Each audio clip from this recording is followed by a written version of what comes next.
All right, we're going to talk about vectors.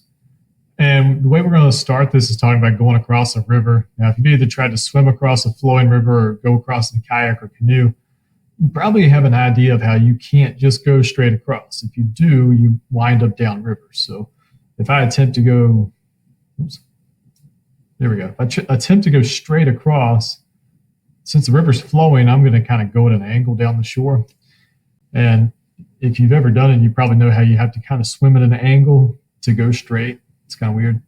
So vectors are a good way to explain things like this. There's two forces acting on you. One is you going straight across the river, so this way. And of course, the river's flowing this direction, so that's another force acting on you. And the two forces combine, and you have this result. That's what we're going to call it, a resultant vector.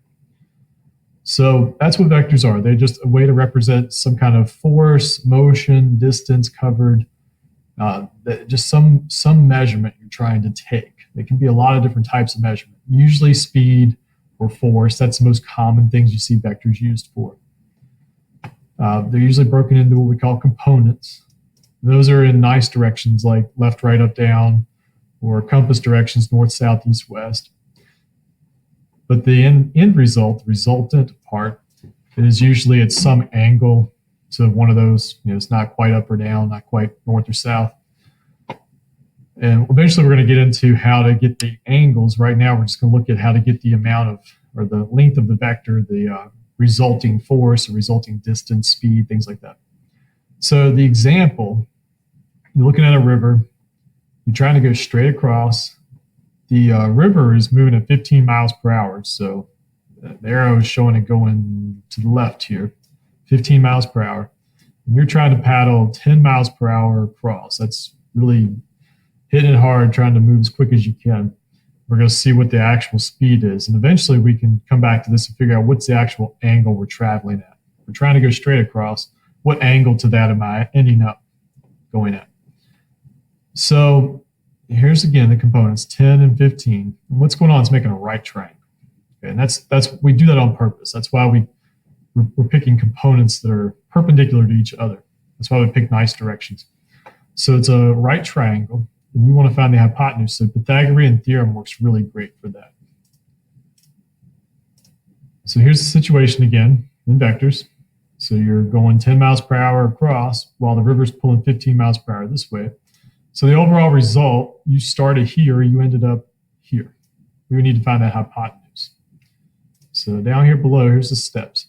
Start off with 10 squared plus 15 squared equals that hypotenuse squared. I just use d for distance. All right, square those out. So 100 plus 225 is d squared. Add them together. And then you'll need to take a square to both sides. And you get about 18.03. All right. That was a speed, so it's really miles per hour. Maybe I should add that in. So you're moving about 18.03 miles per hour. Okay. D for distance doesn't really make a lot of sense there, but that's how fast you're actually moving. And again, we can figure out the angle eventually using some things we're going to get to a little bit later.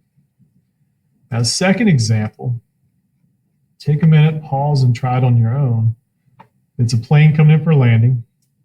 Plane is heading toward the runway at 170 miles per hour. There's a crosswind perpendicular to the plane blowing at 30 miles per hour. So basically, the plane's coming this way at 170, crosswind's coming this way at 30. So 170 and 30 making a right triangle. That's the idea. So how fast does a plane actually move? Okay.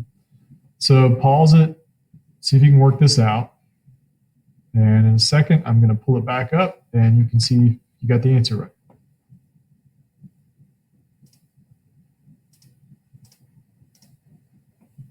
So that should be the answer you got for example 2. If you got that, you did it right.